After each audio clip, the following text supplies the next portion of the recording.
सनातन धर्म, ये शब्द सुनते ही मन में क्या आता है? पूजा पाठ, रीति रिवाज? हाँ, वो सब तो हैं ही, लेकिन आज हम इसे एक बिल्कुल अलग नजरिए से देखने वाले हैं। जरा सोचिए, अगर ये सिर्फ एक धर्म ना होकर जिंदगी जीने का एक ऑपरेटिंग सिस्टम हो तो, एक ऐसा ओएस जो हमें इस पूरे कॉस्मोस के साथ, इस ब्रह्मांड के साथ सिंक में ले आए। है ना दिलचस्प? तो चलिए आज इसी कॉस्मिक ऑपरेटिंग सिस्टम को डिकोड करने की कोशिश करते हैं। अब इससे पहले कि हम इस ओएस की गहराइयों में उतरें, एक बहुत ही बेसिक, बहुत ही फंडामेंटल सवाल पर आते हैं। आखिर जिंदगी का मकसद क्या है? मतलब हम सब यहाँ हैं क्यों? ये वो सवाल है जो शायद हर इंसान कभी न कभी खुद से जरूर पूछता है ना? और कमाल की बात यह है कि सनातन धर्म का पूरा ढांचा इसी एक सवाल का जवाब ढूंढने की एक जबरदस्त कोशिश है। तो इस सिस्टम के हिसाब से हमारी शुरुआत होती है एक ऐसी जगह से जिसे हम देख या छू नहीं सकते, एक अनमैनिफेस्टेड रियलिटी, एक अव्यक्त स्रोत। आप इसे ऐसे समझिए जैसे ऊर्जा का एक अनंत समंदर हो, जहां हर चीज बस एक संभावना के तौर पर मौजूद है। कोई रूप नहीं, कोई आकार नहीं, बस शुद्ध चेतना। हम सबकी कहानी की शुरुआत यहीं से होती है। और फिर उस अनंत समंदर से एक बूंद, एक चिंगारी अलग होती है। इसे कहते हैं जीवात्मा, हमारी अपनी व्यक्तिगत चेतना। और ये इस दुनिया में, इस मैनिफेस्टेड वर्ल्ड में आती है। पर क्यों? सिर्फ एक कारण से, जिंदगी को एक्सपीरियंस करने के लिए।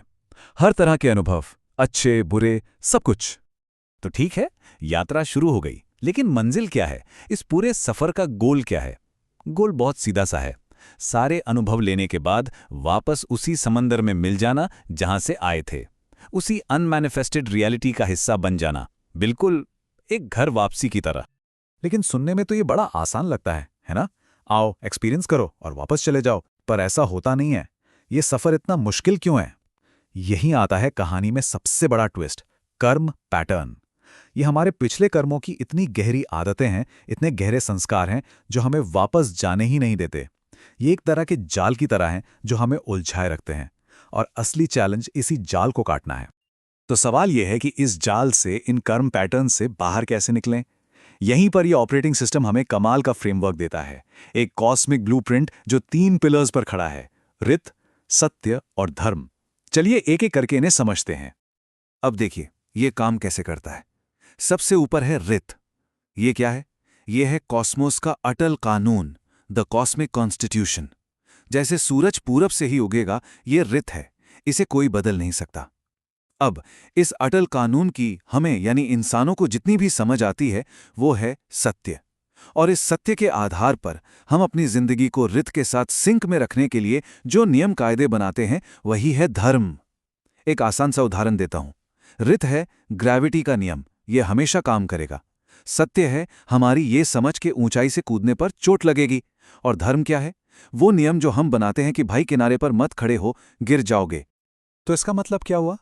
धर्म कोई ऊपर से थोपी हुई चीज नहीं है, ये तो हमारी अपनी बनाई हुई रूल बुक है।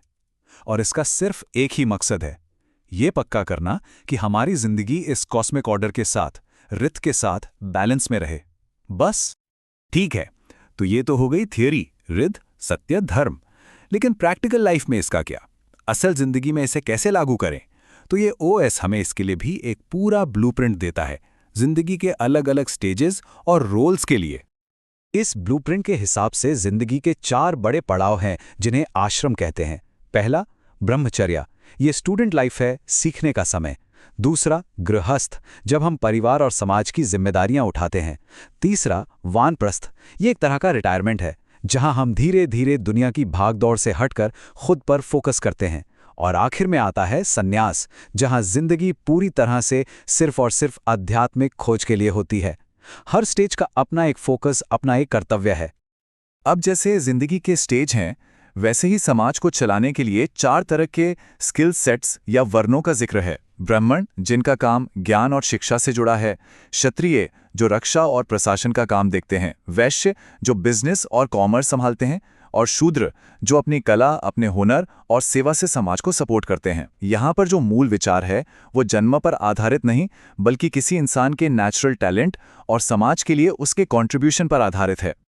तो ये हो गया बाहर का स्ट्रक्चर, आश्रम और वर्ण, जिंदगी का एक तरह का मैप। लेकिन कोई भी मैप तब तक बेकार है जब तक उसे इस्तेमाल करने वाला, यानी हम खुद, अंदर से तैयार ना हो, क्योंकि असली लड़ाई तो बाहर नहीं, अंदर लड़ी जाती है, अपनी ही बनाई हुई मुश्किलों से। तो इस अंदर की लड़ाई में हमारे सबसे बड़े दुश्मन कौन हैं? ये जो कर्मों की आदतें हैं, ये कितने बड़े रोड़े अटकाती हैं? इनकी संख्या है 6। इन्हें कहते हैं षड्रिपु, यानी हमारे अंदर के 6 दुश्मन। कौन कौन से हैं ये? काम मतलब अनकंट्रोल्ड डिजायर, क्रोध गुस्सा, लोभ यानी लालच, मोह जरूरत से ज्यादा अटैचमेंट, मद मतलब ईगो या घमंड, और मात्सर्य यानी जेलेसी, दूसरों से जलना। यही वो 6 जंजीरें हैं जो हमारी आत्मा को बांध कर रखती हैं। तो इनसे छुटकारा कैसे पाएं? क्या इनसे लड़ना है? नहीं। और यही सबसे कमाल की बात है, इनसे लड़ना नहीं है, इन्हें बस देखना है, पूरी अवेयरनेस के साथ, एक गवाह की तरह। जैसे ही हम इन पर अपनी जागरूकता की टॉर्च डालते हैं, ये अपने आप कमजोर पड़ने लगते हैं, इनकी पकड़ ढीली हो जाती है। अभी अवेयरनेस बढ़ाएं कैसे? इसके लिए 4 मेन रास्ते बताए गए हैं, जिन्हें योग कहते हैं। पहला है भक्ति योग, यानी ईश्वर के प्रति प्रेम और समर्पण का रास्ता। दूसरा है राजयोग, मेडिटेशन, ध्यान का रास्ता। तीसरा है कर्म योग, मतलब बिना फल की चिंता किए अपना काम करते जाना। और चौथा है ज्ञान योग, ज्ञान और विवेक से सच को जानने का रास्ता। हम सब इन चारों का थोड़ा थोड़ा इस्तेमाल करते ही हैं, पर अक्सर कोई एक रास्ता हमारे स्वभाव के लिए ज्यादा सूट करता है। अच्छा, तो ये सारी बातें, ये पूरा ज्ञान आता कहाँ से है? मतलब इस पूरे ऑपरेटिंग सिस्टम का मैनुअल क्या है? तो उसके लिए हैं हमारे धर्म ग्रंथ, जो इस यात्रा में गाइड का काम करते हैं। इन ग्रंथों को भी बड़े अच्छे से बांटा गया है। देखिए, जिंदगी के जो पहले 2 स्टेज हैं, ब्रह्मचार्य और गृहस्थ, उनके लिए हैं वेद, वेदांग और उपवेद। ये ग्रंथ मूल रूप से सिखाते हैं कि दुनिया में रहते हुए अपनी जिम्मेदारियां कैसे निभानी हैं, मतलब how to live in the world. और फिर जो आखिरी 2 स्टेज हैं, वानप्रस्थ और सन्यास, उनके लिए हैं उपनिषद और दर्शन शास्त्र। इनका फोकस बदल जाता है। ये हमें सिखाते हैं कि मैं कौन हूं और इस दुनिया के पार क्या है। तो देखिए, सारी बातें घूम के वहीं आ गईं जहां से हमने शुरू किया था। इस पूरे सिस्टम को सनातन धर्म क्यों कहते हैं? सनातन मतलब जो हमेशा से है और हमेशा रहेगा, इटर्नल। और क्योंकि ये पूरा सिस्टम रित पर आधारित है, जो कि खुद एक इटर्नल कॉस्मिक लॉ है, इसीलिए इसका नाम है सनातन धर्म, द इटर्नल लॉ।